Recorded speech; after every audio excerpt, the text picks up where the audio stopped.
You're listening to the Longer Haul Youth Ministry Podcast with Jody Livingston, episode number 17.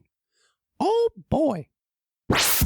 Welcome to the Longer Haul Youth Ministry Podcast, helping you survive and thrive in youth ministry. And now your host, Jody Livingston. Well, hey, everybody. Thanks for tuning in and listening today, wherever you are and wherever this finds you. Thanks for making this podcast today a part of your day. If it's your first time listening to the Longer Haul Youth Ministry Podcast, well, thanks for coming over and welcome.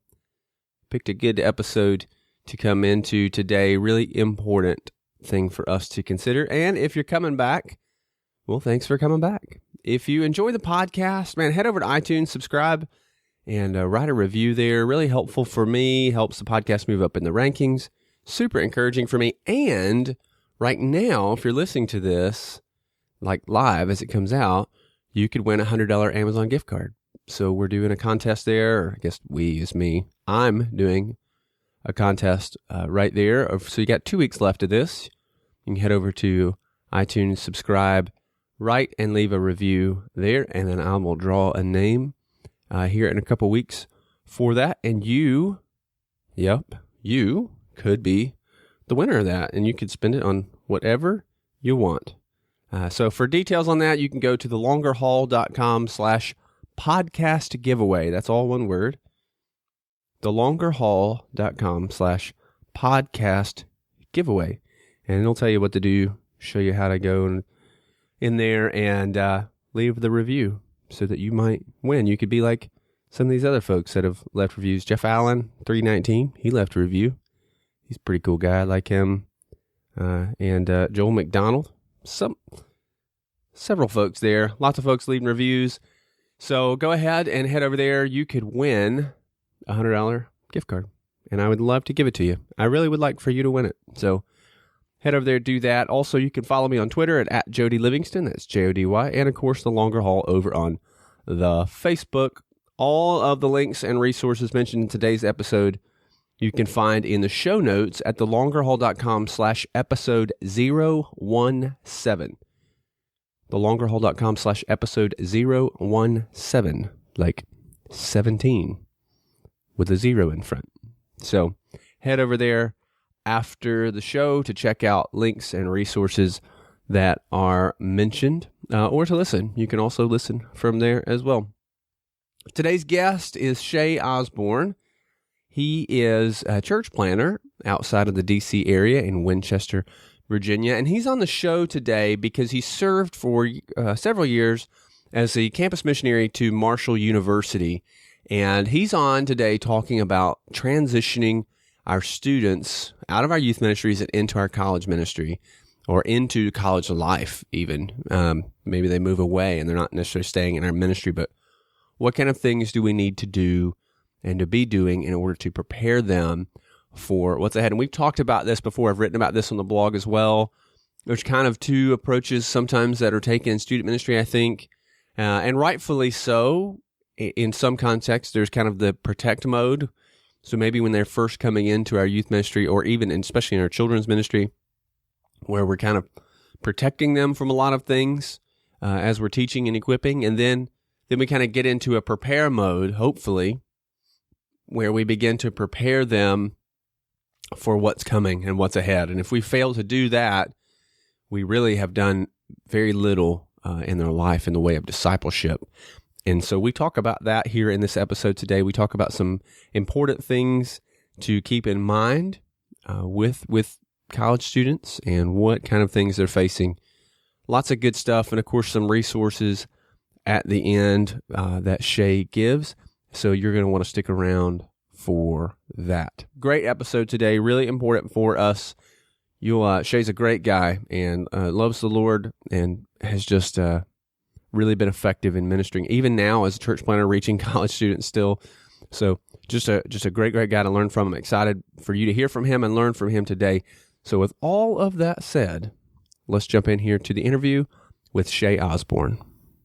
Well, hey, Shay, thanks for coming on today, man. I appreciate you taking the time to share with us, and always excited, always good to just chat and talk with you. And really excited to have you talk about this idea of transitioning our college students.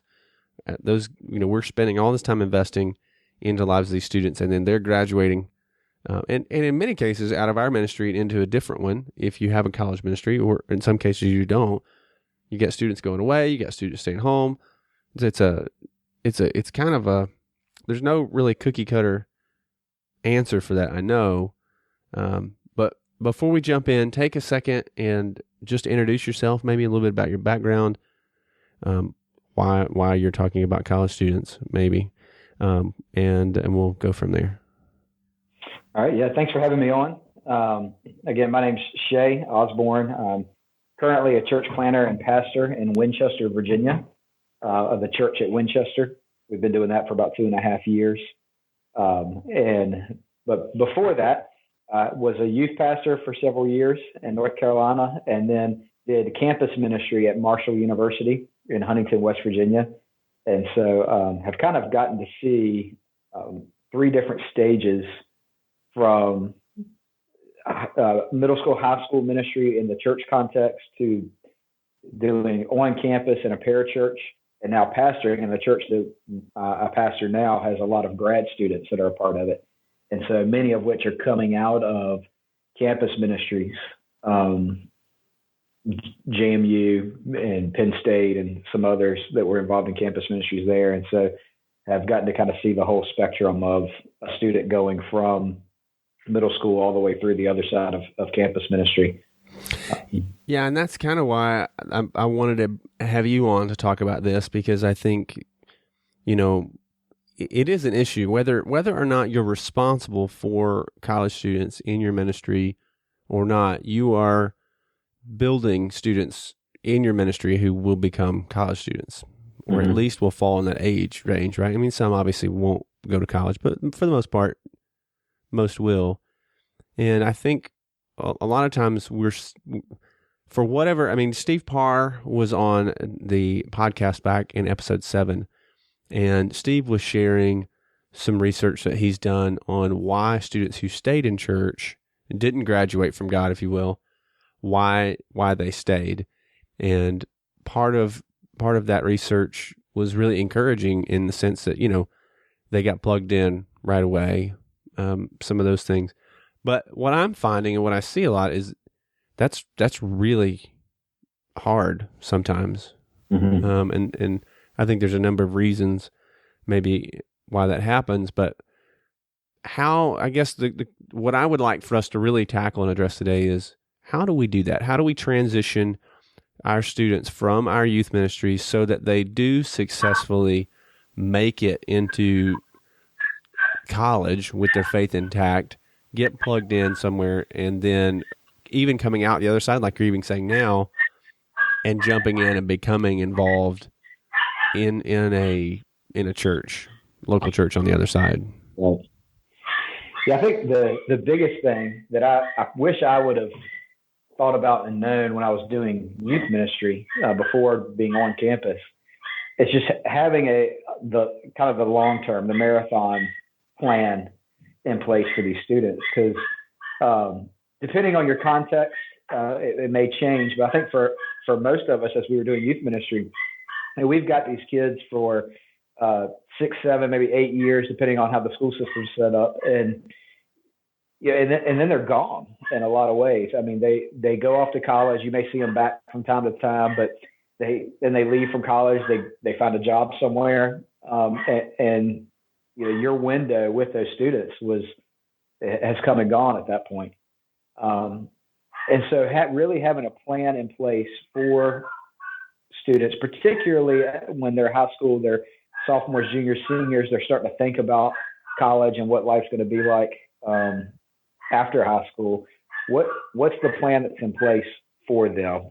As you're thinking through your discipleship and your small group, Sunday school curriculum, whatever it is that you're using, really setting these kids up to when they graduate high school. I mean, they're adults.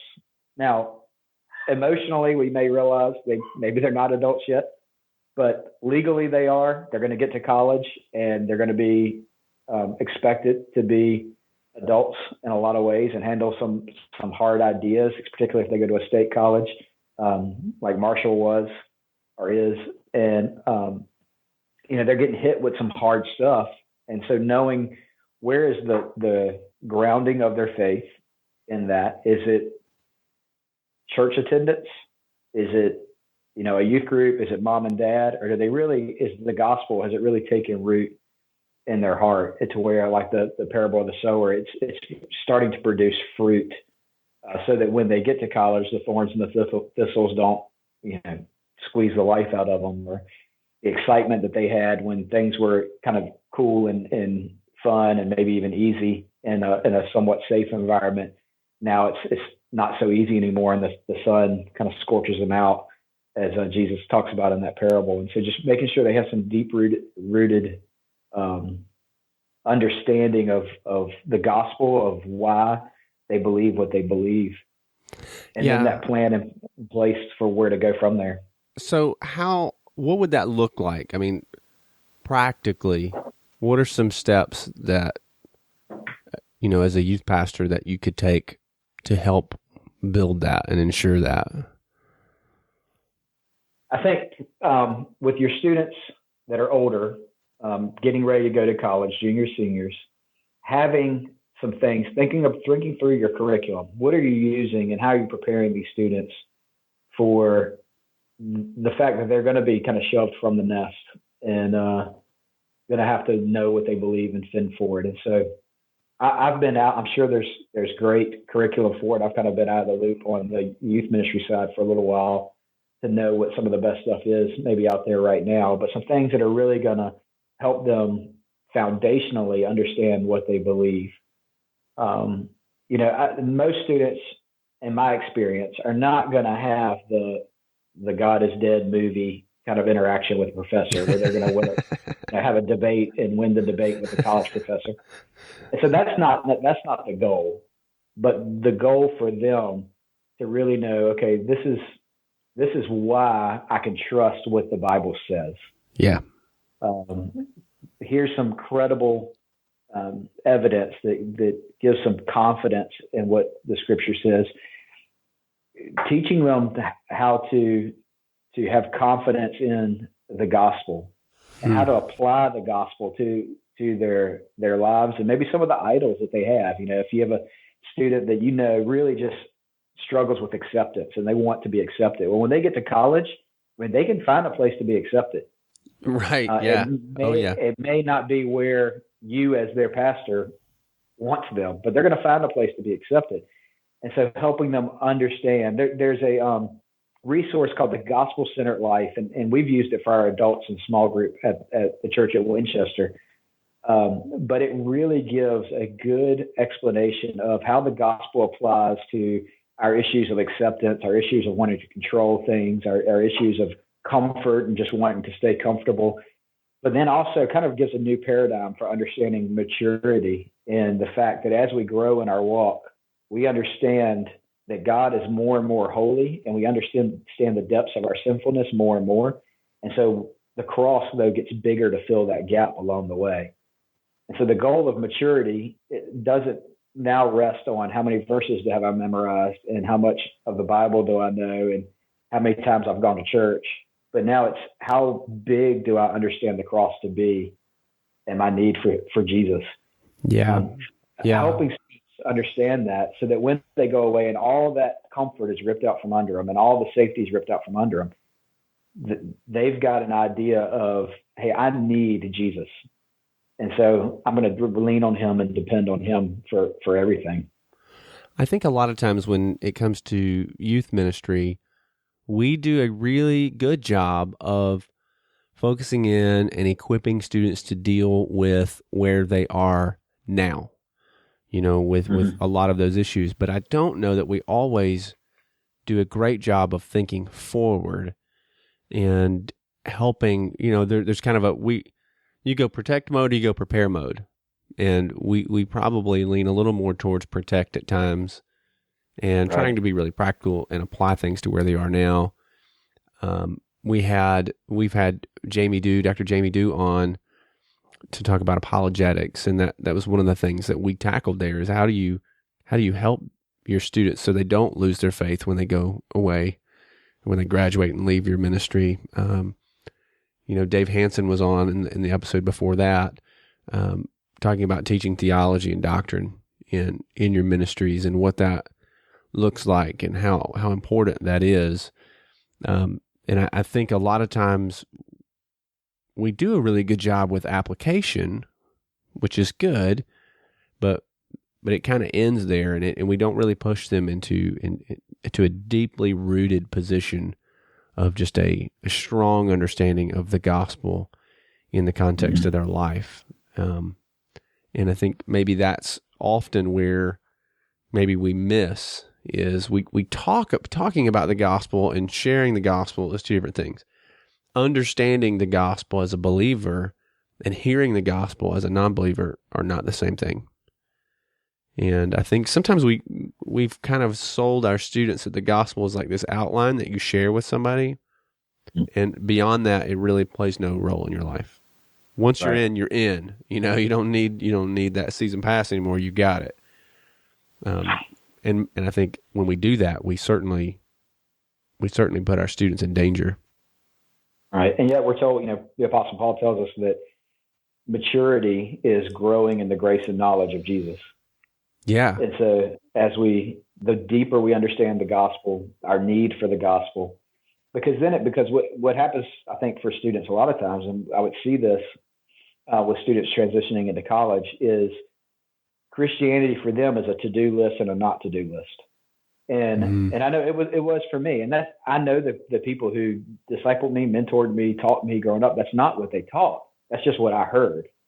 It was a to-do and not to-do list. Well, then my inability to do what's right and my inability to not do what I shouldn't do became overwhelming. And the kids who go to college, and so then they're struggling with the guilt because they're not doing the things that they know they should be doing, and shame. And so they end up like Adam and Eve in the garden of just running away and hiding and going to the places where I know I'm okay and I'm going to be accepted and going to be loved. And so making sure they understand the gospel says that Christ has already died for all that. So when they screw up, it's okay because Christ has already died for that. So they can confess that, they can repent of it. And 1 John 1:9 says God's faithful to forgive them of it and cleanse them of all unrighteousness.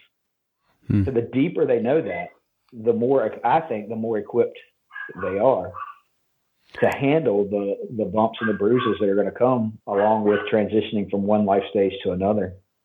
And then from an equipping standpoint, I mean, Ephesians 4, we're, as pastors, we're called to equip the saints for ministry.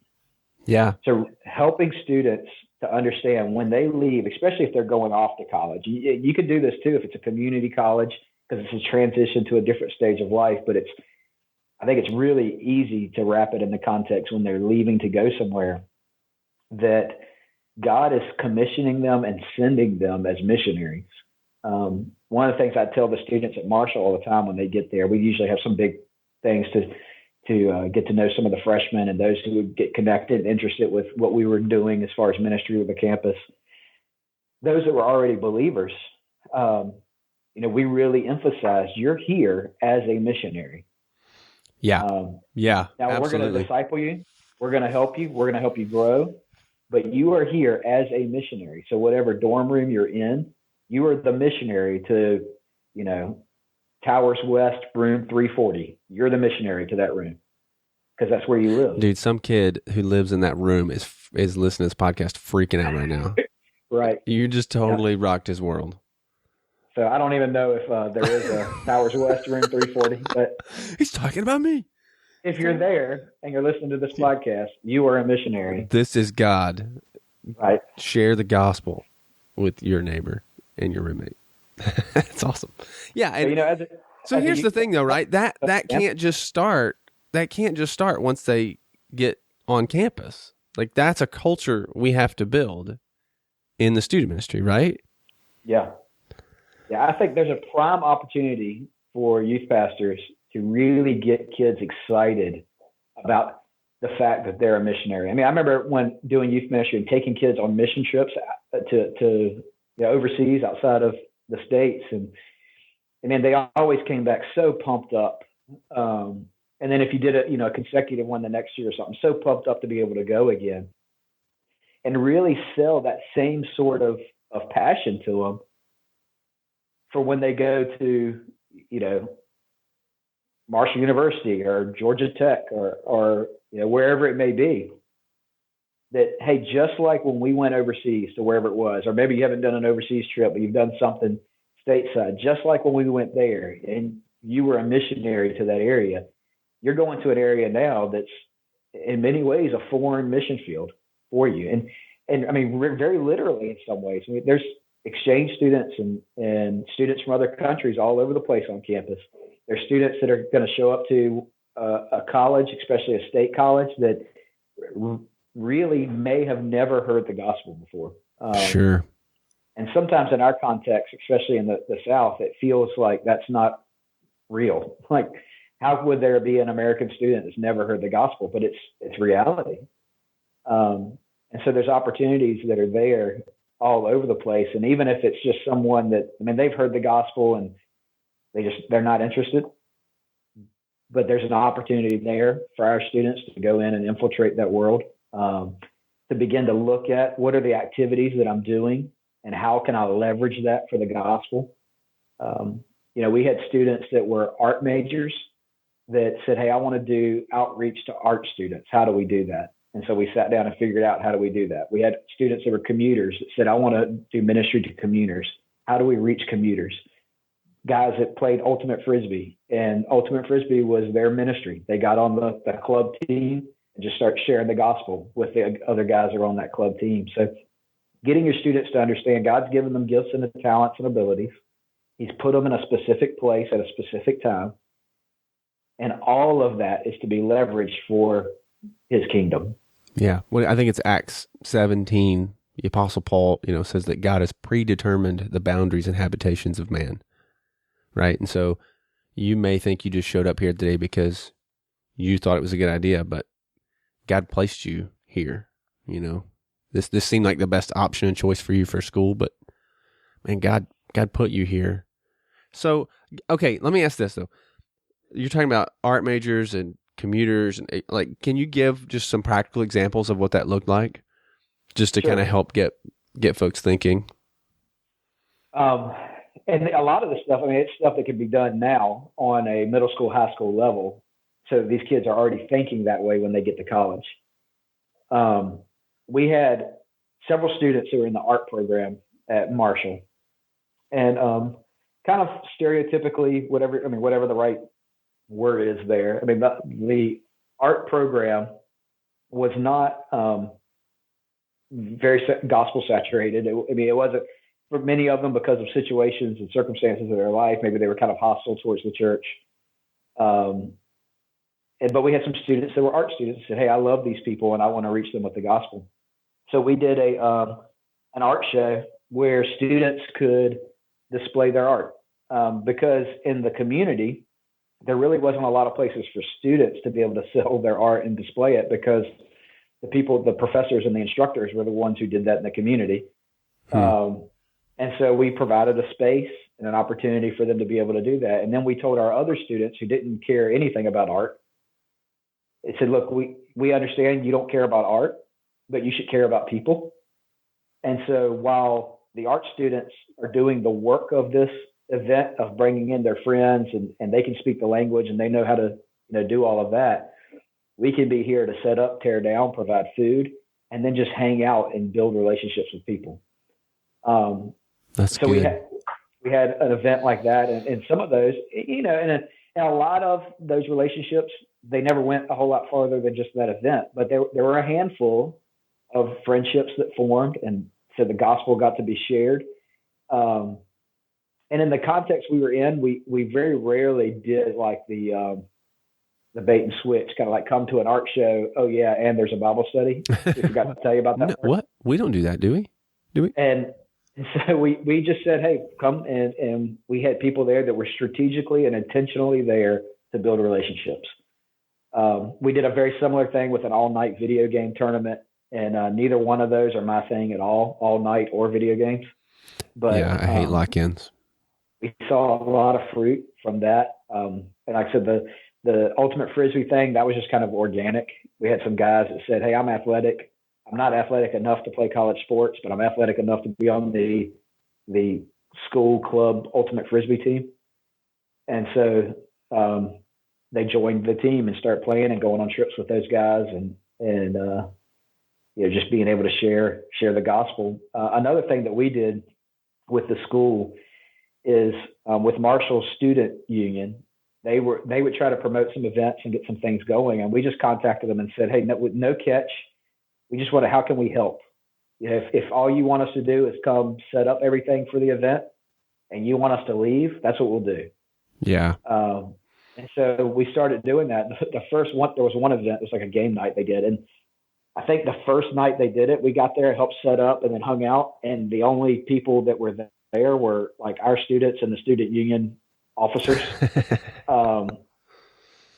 But we got to spend the whole night hanging out with these student union officers, to the point where they started putting our information on everything that they did. Nice. This is the student union of a state university that's putting our Campus Ministries info, and all it took was us saying, "Hey, we'll come help set up. Just tell us what to do. We'll do it."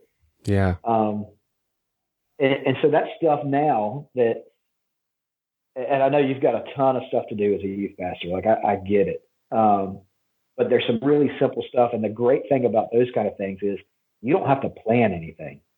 You just say, whatever's already happening, let us help. Yeah. And I think that's where your team comes in. Hopefully you're building a team around you of people who have different desires and skills and wants and talents, and those people, you don't have to be artsy. You don't have to love art to be able to do that. You probably have students who are. I can't draw a stick man. I mean, it doesn't matter there. I wasn't the one. Yeah. All I said was, I'll give you the money and help you plan it, Yeah, I think that's really good. So I think what we're saying is start early, build a culture that cares about people, that's intentional about reaching, and one that also that students understand that they're living on mission, and they take that with them. That's huge, because what you would see a lot, and Marshall University has some top-notch campus ministry. It's the only place I've seen it, but I just, from hearing stories of other places and just knowing the guys that are, some of them are still there, but were there when I was there, were just great guys. And I was one of many campus ministries that were there, but they, a lot of students show up coming from church and youth group, and what they're looking for in campus ministry is youth group 2.0. Oh, I'm so glad you said that. I'm so glad you said that. They're looking for a place to go and hang out and play games and have fun and listen to a praise band and, hear a sermon. And that's what they're looking for. And I mean, any of that stuff in and of itself, there's nothing wrong with any of that stuff. I think we should have fun. I think we should worship. I think we should preach. I mean, all those stuff is good. But they weren't looking at their opportunity in college as a mission field. Yeah, it was very me, right? This is what I want. This is what I need. And that's a failure on our part in student ministry, because we have not. I mean, I think that speaks volumes to the maturity of the students as a whole, that we are graduating out of our youth ministries, that they move from our ministries to the next stage of life, and what they want is more youth ministry. Mm-hmm. I mean, we're not really preparing them. So, okay, how do we encourage students to get plugged in to local church if they're going away? Like, what are some practical ways to do that, to make sure that our students are actually plugging in and they're not just moving away and flaking away? Right. Yeah, I think there's a couple of things. I think one, know your campus ministries of wherever your students going. And it's not, I mean, I can't say like BSU is this and Campus Crusade is this, because I mean, they're going to be different depending on where you go. So get to know, like if your students go into whatever college, get to know what campus ministries are there, and maybe even give the guy a call and just talk to him and kind of get his philosophy of ministry, because there's going to be campus ministries that their idea of what their job is to create church for college students. Yeah. And they don't necessarily encourage students to get plugged into the local church. And then there's going to be campus ministries that really emphasize getting plugged into the local church. And so I would encourage you, even though your students might want the one that's church for college students, build relationships with those guys that are plugging the local church, because the local church has something that campus ministries are never going to be able to compete with, or multiple things. I mean, multi-generational. One, the church is what Christ said was going to prevail against the gates of hell, not the campus ministries. The church is what is the bride of Christ. And so getting really these students plugged in with the idea of the local church is where it's at. That's where ministry primarily is going to happen. And for us, as when we were doing campus ministry, we knew we had students basically 2 years, freshman and sophomore year. Junior year, kind of still had them around, but they were there more in a leadership role. And then senior year, for a lot of them, didn't really have them anymore because they were plugged into their local church and they only have so much time. Right. So in campus ministry, you're looking freshman, sophomore year, and then they start to fade. Right. Yeah. And so you get to know those guys. In some places, it may not be a parachurch. It may be a church that's just doing a really good job of reaching that campus. But really encouraging them to go and plug in with a local church and use the campus ministry as a resource to do that. Yeah.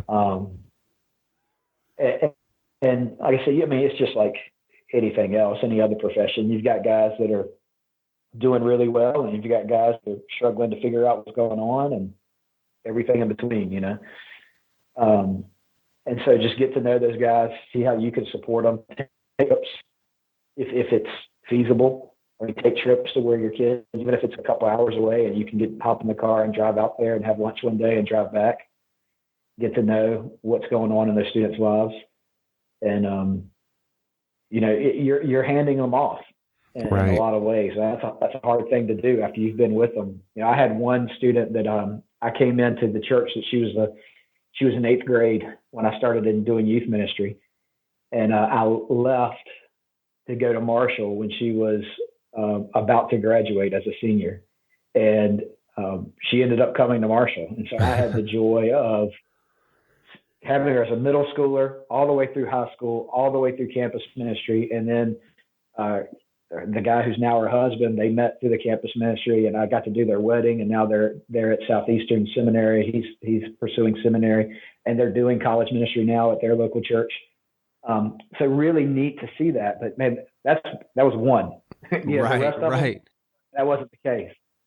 And so you're handing them off, and you want to make sure the people you're handing them off to are going to continue to equip them, love them, care for them, shepherd them. But then once you're confident of that, let them go.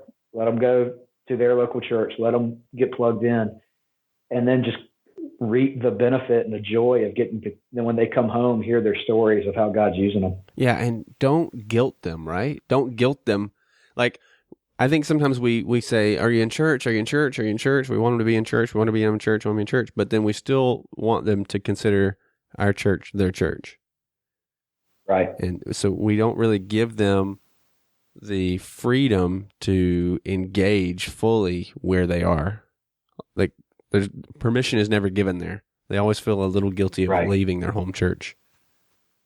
Yeah. And so I think that's really, really tough. How about, what are some mistakes that you see youth pastors and youth ministers making when it comes to those, like as you're inheriting those guys in that college scenario, what are things that you're seeing? I mean, I think we've talked about some already, clearly knowing a lot about Scripture does not equal maturity in your faith or of Scripture. Sure. And I think we confuse that a lot, but I mean, are there like one or two things that you'd say, okay, man, I saw this all the time and this was killing these kids when they got to college? Yeah, probably the biggest thing is just they didn't view college, which we've talked on. They didn't view their college experience as a mission field. And so their calling in life during that, 4 years, if it was me, it was 6 years of undergraduate school, is to be a student. And so I think we divide like ministry and real life too much. But your calling is to be a student right now in your life. This is where God has you. But he's calling you to be a missionary as a student. Right. And so they're not two separate things. They're both happening at the same time. And so that we could put a lot of pressure on students to, be at all the events and the outreach and all that stuff, but then they leave thinking that that's ministry, that's evangelism. And those are evangelism, but they're a type of evangelism.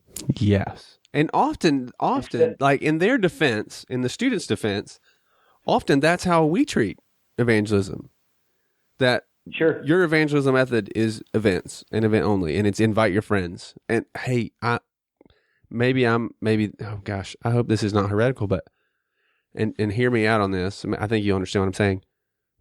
You will not find any place in Scripture where somebody is commanded to invite people to church.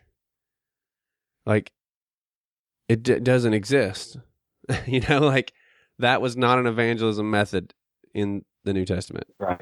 Now, I don't think it's bad to invite people to church. I think we should invite people to church, and I think our churches should be aware that lost people are coming. And I think, I'm not saying that at all. I'm just saying that is not a primary means necessarily right. of evangelism. And when these students get to college and there's freedom, when you're middle school, high school, before you get your license, like, you have the big fun event, and sure, I'll come, because you're going to sit at home with your parents otherwise. You'll come to the big event. At college, they have freedom, and they're invited to a frat party. They're invited to whatever the student union's doing. They've got stuff going on in their dorm. Like, why would I go to a campus ministry? Right. So it becomes important for students to understand you're the missionary. God didn't put the campus ministry primarily there to reach your roommate. He put you there to reach your roommate. Man, that is so good.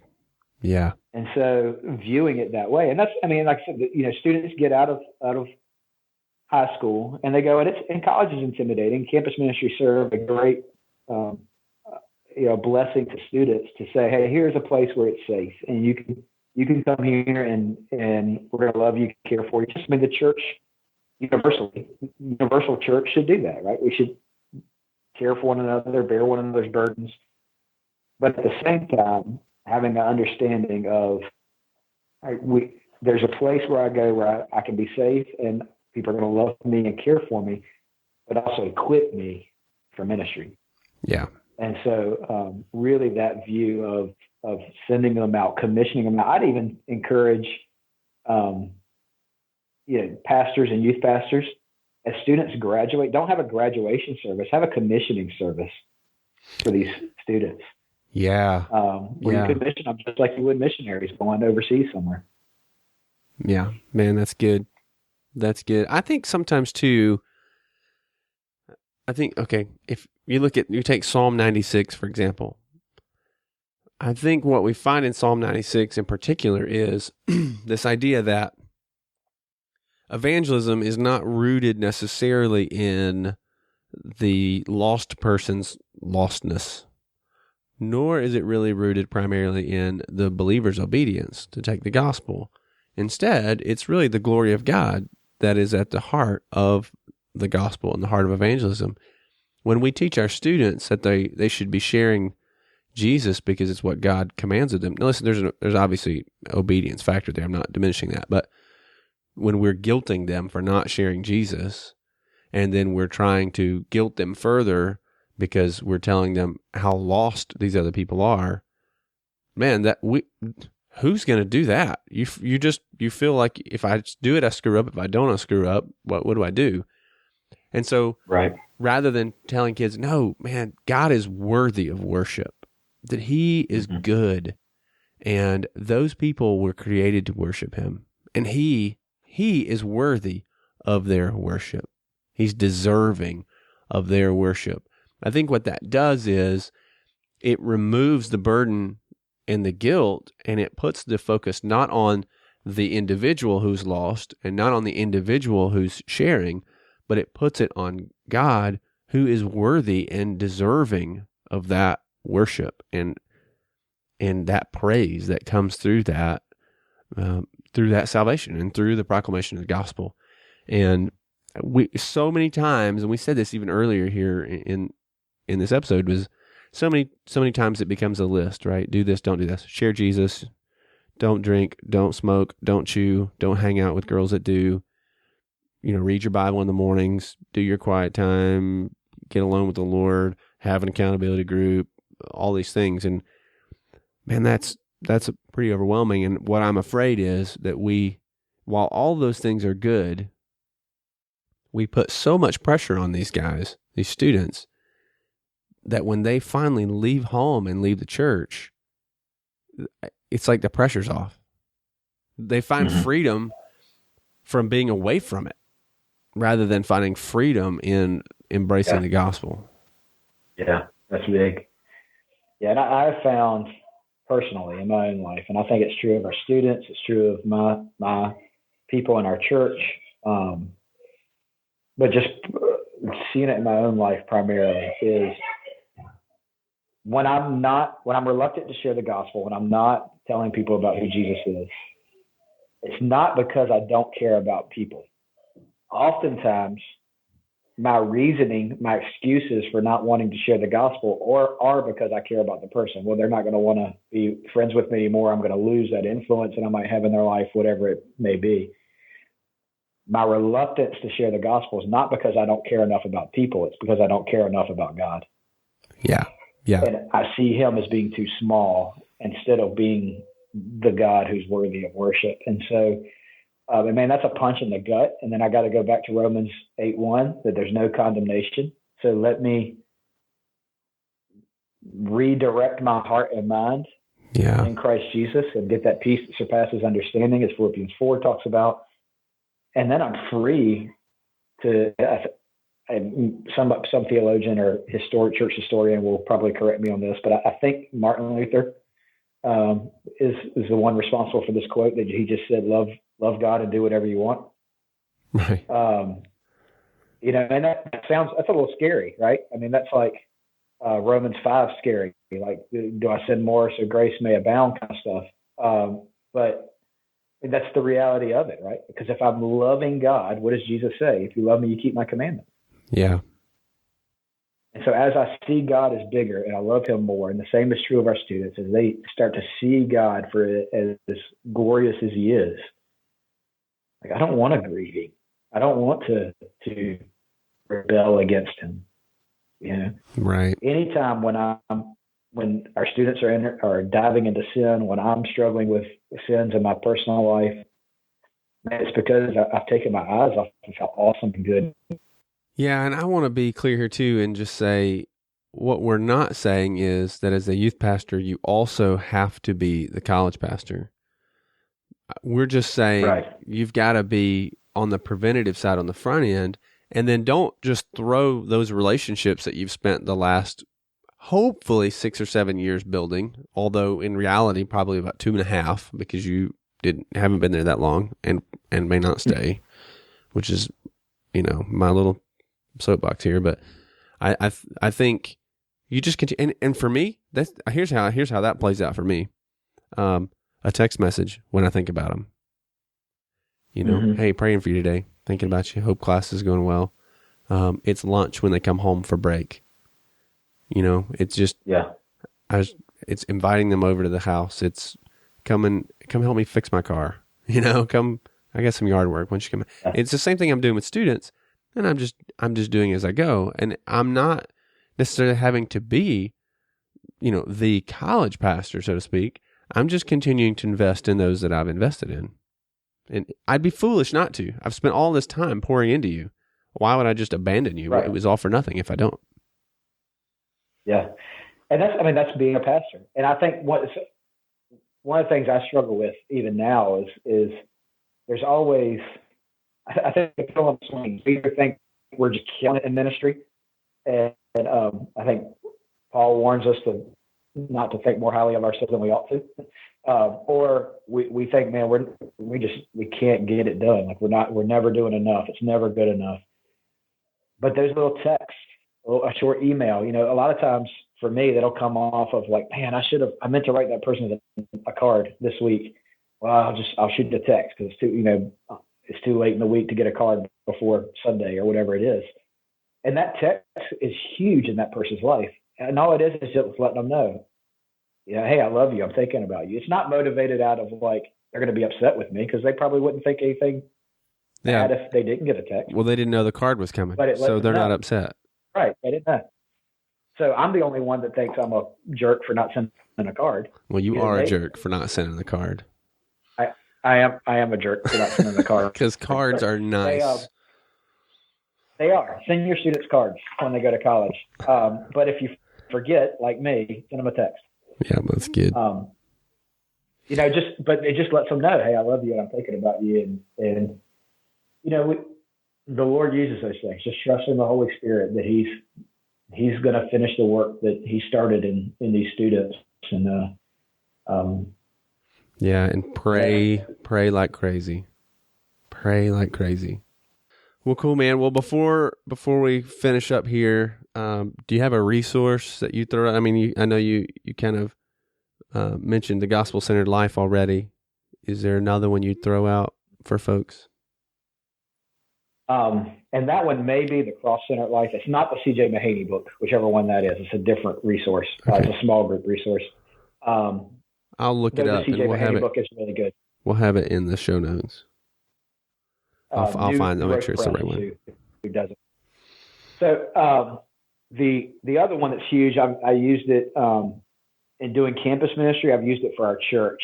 It's called Concentric Circles of Concern, 7 Stages of Disciple Making. So it's a really long title, but Concentric Circles of Concern, 7 Stages of Disciple Making by Oscar Thompson. Okay. In my opinion, it is the best book on practical how to do evangelism and make disciples because it fits any personality type. It's really moldable to wherever you are in life, whatever stage of life you're in. So for a college student that's going and sees themselves as a missionary, it gives them some really practical tools to be able to do that. And it starts with that you have to be a disciple to make disciples. And so primarily focusing on initially your relationship with the Lord, and then that flows over, like we were talking about. When we see God as big, we talk about the things we care about. All of us do. Yeah. And so when they start to see God as worthy of worship, and then wanting to see others see Him worthy as worship as well, so that God gets the most glory possible in our lifetime. It's really practical. It's the book's set up to be able to use as a small group, so you could take a group of seniors through it. It has questions at the end of each chapter. The appendixes give some really good tools of what to do and how to do it and where the focus should be. So Concentric Circles of Concern by Oscar Thompson. It's a great book. Yeah, I love practical stuff for sure. What about you? Folks want to find you, connect with you. Where would the best place be to do that? Yeah, you can, winchesterchurch.com is our website. We've had some trouble with it the last couple of weeks, but hopefully it'll be up by the time this podcast goes up, and we'll have all that figured out. But if it's not, just keep checking back with it. We've got a blog on there, podcast and some things on there as well. And then Osborne, OSBORNE, .Shay, SHAY, @gmail.com is easiest way to get up with me. I have Twitter and Facebook and that kind of stuff, but I'm not really a social media guru, so I'm not on it a whole lot. So email's probably the best way. Very cool. Very cool. Well, thanks, man. I appreciate you taking the time, and it was really good stuff. It was really good. Well, good, man. Thanks for having me. It was good. Yeah, I appreciate it, man. And I'll catch you later, okay? All right. Sounds good. Thanks, Jody. Yeah, man. Well, there you have it. Great interview with Shay Osborne. Lots of stuff in there to think about, and certainly things to consider for us as we are dealing with our students now that'll be graduating out of our ministry. Really important that we prepare them for what's coming, that we just not only just graduate them out, but really commission them to go and to reach their campuses and to not just lose their faith, but to go beyond that. You know, back in episode 7, Steve Parr was on the show, and we talked about characteristics of students and people who are staying in church after they graduate, that they're not graduating out of their faith. And so there's an element of that certainly present here, even in this interview that with Shay, that we're preparing them, equipping them, and really challenging them to reach their campuses, and not just to go and just be a learner, if you will, and just kind of taking from the class, but also going and learning at the same time, seeing that as your mission field, seeing that as an opportunity to be a witness and to be a testimony on campus, be involved in a local church somewhere, and not. I think we've got to be careful we don't guilt them into not joining another church, because they're our student, but we want them to plug in and engage and be equipped and serving and being faithful there. So a lot of good stuff there. Again, the show notes, all of the links and the resources there that we've talked about and mentioned, you can find in the show notes at thelongerhaul.com/episode 017. That's thelongerhaul.com/episode 017. And don't forget the giveaway. You could win a $100 Amazon gift card there, and you can go to thelongerhaul.com/podcast giveaway for details on how to enter to win that. So head over, do that, check those things out, stay at it. It has been a long year. Summer is coming, which means it's going to get a little busier, a little crazier, but different good for most of us. So stay the course. You can do it, I promise. And so that's it for this episode. We'll see you again next week. And until then, give them Jesus. Thanks for listening to the Longer Haul Youth Ministry Podcast at www.thelongerhaul.com.